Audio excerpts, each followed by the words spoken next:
नमस्कार दोस्तों।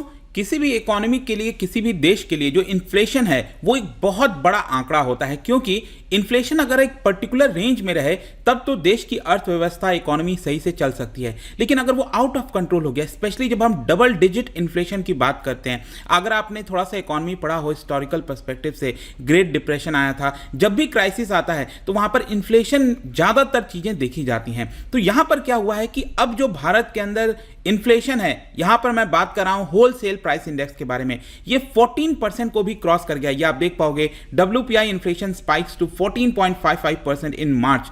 तो इसका मतलब क्या हुआ कि आगे आने वाले समय में हो सकता है कि जो CPI है, कंज्यूमर प्राइस इंडेक्स, इसमें भी काफ़ी बड़ी बढ़ोतरी आ सकती है। ऑलरेडी CPI 7% को पार कर चुका है। जो RBI का रेंज है आपको पता होगा, इट इज़ बिटवीन 2% टू 6%, तो इसके ऊपर ही देखने को मिल रहा है। तो ये पूरा एग्जैक्टली हुआ क्या है, हम इसको समझने की, जानने की कोशिश करेंगे। चलिए आगे बढ़ते हैं, लेकिन उसके पहले ध्यान रखिएगा 40% डायरेक्ट डिस्काउंट अगर आपको चाहिए तो आप हमारे ऐप पर जा सकते हैं। वहां पर जो भी कोर्स लेंगे, यहां पर आप नोट करिएगा अंकित 40, इससे आपको डायरेक्टली जो 40% डिस्काउंट है वो मिलेगा। और मैं आपको बता दूं कि आज जम्मू कश्मीर का जो PCS कोर्स है उसके ऊपर भी आप ये डिस्काउंट ले सकते हो। इसके अलावा अगर आप MCQs अटेम्प्ट करना चाहते हैं तो मेरे इंस्टा पेज पर जा सकते हैं, वहां पर स्टोरीज में जितने भी MCQs हैं उसको आप अटेम्प्ट कर पाएंगे। चलिए शुरुआत करते हैं और सबसे पहले देखते हैं एग्जैक्टली हो क्या रहा है। जैसा कि आपको पता होगा, रशिया यूक्रेन वॉर की वजह से ऑलरेडी हमने देखा है क्रूड ऑयल में जो इजाफा हुआ है, उसके प्राइसेस में इजाफा हुआ है, ग्लोबल सप्लाई चेन में डिसरप्शन आया है। उसकी वजह से यहां पर कहीं ना कहीं जो कमोडिटी के प्राइसेस हैं वो बढ़ते जा रहे हैं। और जहां तक बात करते हैं होलसेल प्राइस इंडेक्स, जाहिर सी बात है होलसेल मार्केट की हम बात कर रहे हैं, जो थोक विक्रेता होते हैं, बड़ी मात्रा में लेते हैं और फिर कंज्यूमर्स को बेचते हैं, तो उनकी बात कर रहे हैं। वहां पर जो प्राइस है वो चल रहा है 14.5%। ये मैं मार्च के आंकड़े की बात कर रहा हूं। इनफैक्ट आप मार्च 2022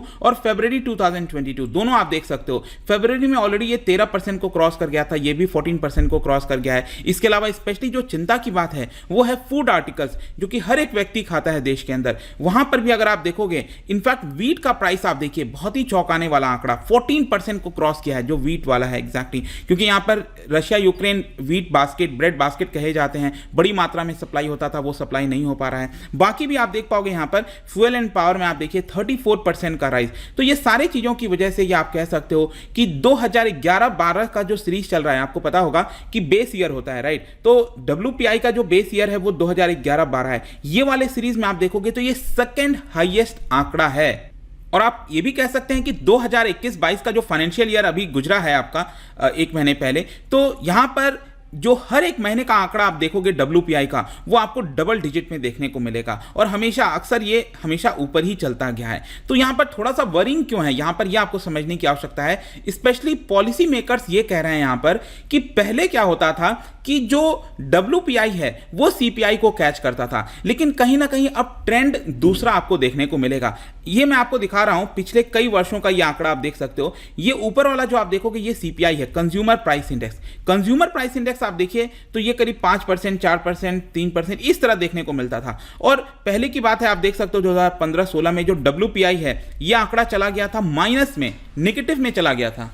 और उसके बाद आप देख सकते हैं WPI जो है वो कैच कर रहा है CPI को। मतलब कि यूजुअली हमेशा हिस्टोरिकल पर्सपेक्टिव से ये हमेशा WPI जो है वो CPI को कैच करता था। लेकिन अभी क्या हो रहा है कि जो CPI है, कंज्यूमर प्राइस इंडेक्स है, इसका आंकड़ा करीब 7% के आसपास चल रहा है। और जो WPI है वो इस समय ज्यादा है, मतलब ये ब्लू लाइन ऊपर होनी चाहिए, ये है करीब 14% से ऊपर। और चिंता की बात यह है कि कंज्यूमर प्राइस इंडेक्स ऊपर जाएगा और ये WPI को कैच करने की कोशिश करेगा। ये थोड़ा सा रिवर्सल आपको देखने को मिल रहा है। और कंज्यूमर प्राइस इंडेक्स भी आप कह सकते हैं ये 17 मंथ्स हाई पर चला गया। और उसका मेन कारण है फ्यूल का प्राइस, फूड का प्राइस, यहाँ पर जो सीरियल्स हैं, वेजिटेबल्स हैं, मिल्क हैं, ऑयल्स हैं, इन सब में बढ़ोतरी के कारण जो रिटेल प्राइस है वो काफ़ी ज़्यादा तेज़ी से जा रहा है। अब फर्दर मैं आपको इसका प्रॉब्लम बताता हूँ। देखो बात यह है ना कि जो फाइनेंशियल क्राइसिस, चाहे चाइना हो, कई जगह पे यहाँ पर फाइनेंशियल पोजीशन अगर आप देखोगे तो यहाँ पर थोड़ी सी कमज़ोर हुई है, चाहे आप यूक्रेन वॉर की वजह से कह लीजिए, जो भी कारण है। लेकिन अब हो क्या रहा है कि ये प्राइस इंक्रीज होने की वजह से ये फाइनेंशियल क्राइसिस को और इन्फ्लुएंस कर सकता है, मतलब फर्दर फाइनेंशियल क्राइसिस जो है वो डीप हो सकता है इसकी वजह से। अब इसका एक कारण मैं आपको बताता हूं। देखो पहले क्या होता था, जो एमएसएमई थे हमारे देश के अंदर उनकी संख्या बड़ी थी, large micro small medium enterprises देखने को मिलता था, राइट। अभी सिचुएशन जस्ट उल्टा हो गया है। जो यहां पर प्रॉब्लम्स चली हैं इकोनॉमी के अंदर, उसकी वजह से एमएसएमई जो है वो डेसिमेट हो गया है, प्रॉब्लम में चला गया है, और जो प्राइसिंग पावर था आज के डेट में वो शिफ्ट हो गया है बड़े मैन्युफैक्चरर्स के पास। और जो बड़े मैन्युफैक्चरर्स हैं वो क्या कर रहे हैं, प्राइस इंक्रीज कर रहे हैं, प्रॉफिट ज्यादा कमा रहे हैं, और अल्टीमेट जो इसका भार है वो कंज्यूमर्स के ऊपर देखने को मिलेगा। तो यहां पर क्वेश्चन आपके मन में होना चाहिए कि एमएसएमई को क्या दिक्कत आ गया। देखो आपको याद होगा कोविड के समय जो भी दिक्कतें हुई थी वो एमएसएमई के ऊपर बहुत सारे एमएसएमई क्लोज हो गए थे। ऑल्दो सरकार ने कुछ कदम उठाए थे उनको बचाने के लिए, लेकिन आप देख सकते हो एमएसएमई का जो एनपीए है, नॉन परफॉर्मिंग एसेट, ये 20,000 करोड़ इंक्रीज हुआ था। इसके अलावा यहां पर यह भी बताया जा रहा है कि कोविड-19 का जो इंपैक्ट था वो दो वेज में प्ले आउट हुआ था। मैं आपको बताता हूं। सबसे पहला एफएमसीजी, जो फास्ट मैन्युफैक्चरिंग कंज्यूमर्स गुड्स होते हैं ना, जो जैसे सोप हो गया, बहुत सारे जो छोटे मोटे डेली यूज के आइटम्स होते हैं, वहां पर क्या हुआ था, बहुत सारे एमएसएमई जो थे वो क्लोज हो गए थे, शट डाउन हो गए थे। और ऑब्वियस सी बात है वो शट डाउन होंगे तो जो मार्केट का हिस्सा है वो कहां जाएगा, बड़े मैन्युफैक्चरर्स के पास जाएगा। तो लार्जर जो मैन्युफैक्चरर्स थे उनके पास प्राइसिंग पावर आ गई थी, और इसीलिए आपको यहां पर ज्यादा उसमें बढ़ोतरी देखने को मिलेगी। और जो दूसरा सेक्टर इंपैक्ट किया था वो था इंडस्ट्रियल सेक्टर, जैसे कि ऑटोमोबाइल हो गया। ऑटोमोबाइल में क्या होता था कि जो छोटे छोटे पार्ट्स लगते हैं कार में, अलग अलग व्हीकल्स में, तो वो एमएसएमई सप्लाई किया करते थे। लेकिन कोविड की वजह से यहां पर एमएसएमई पर भी बड़ा इंपैक्ट आया, और उन्होंने भी अपना जो प्राइसिंग पावर है वो खो दिया, और वो चला गया बड़े मैन्युफैक्चरर्स के पास।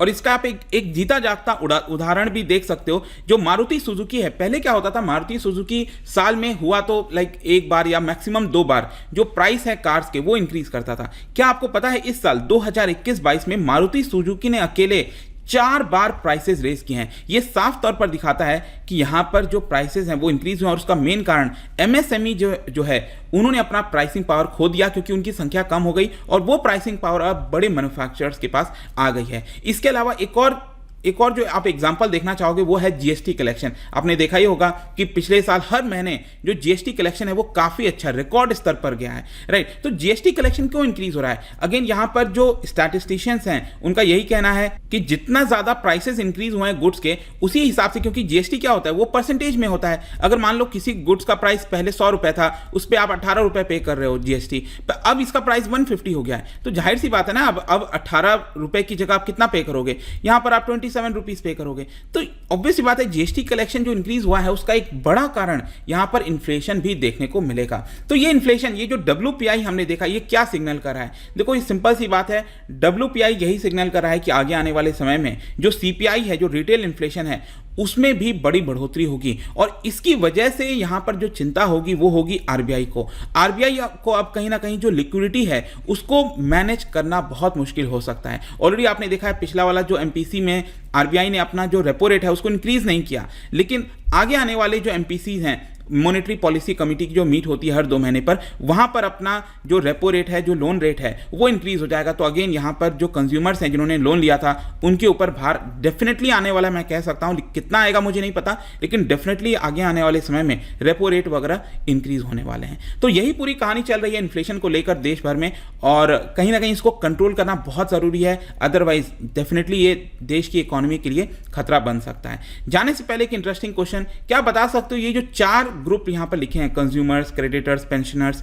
या फिर बिजनेसेस, इनमें से जो इन्फ्लेशन है, जितना ज्यादा जो हायर इन्फ्लेशन होता है, इन 4 में से किसके ऊपर नेगेटिव इंपैक्ट नहीं होता है, ये आपको बताना है। ठीक है, इसका राइट आंसर आपको पता ही है, मेरे इंस्टाग्राम पर तो मिलेगा ही, वहां पर अगर आप नहीं है कोई बात नहीं, टेलीग्राम से भी ले सकते हैं इसका सही उत्तर। मैं कई सारे जो एमसीक्यूज हैं वो यहां पर स्टोरीज में डालता रहता हूं। बाकी अगर आपको पीडीएफ चाहिए तो टेलीग्राम पर आइए, अलग अलग सोशल मीडिया पर भी आप जुड़ पाएंगे। और जैसा मैंने बताया कि आज जम्मू कश्मीर का जो नोटिफिकेशन है वो भी रिलीज हो गया है, तो वो भी कोर्स स्टडी IQ पर अवेलेबल है। यूज द कोड अंकित40, क्योंकि इससे आपको डायरेक्टली जो 40% डिस्काउंट है वो मिल जाएगा। आई होप कि वीडियो आपको पसंद आया होगा। मिलता हूं आपसे next time, till then thank you very much, see you soon.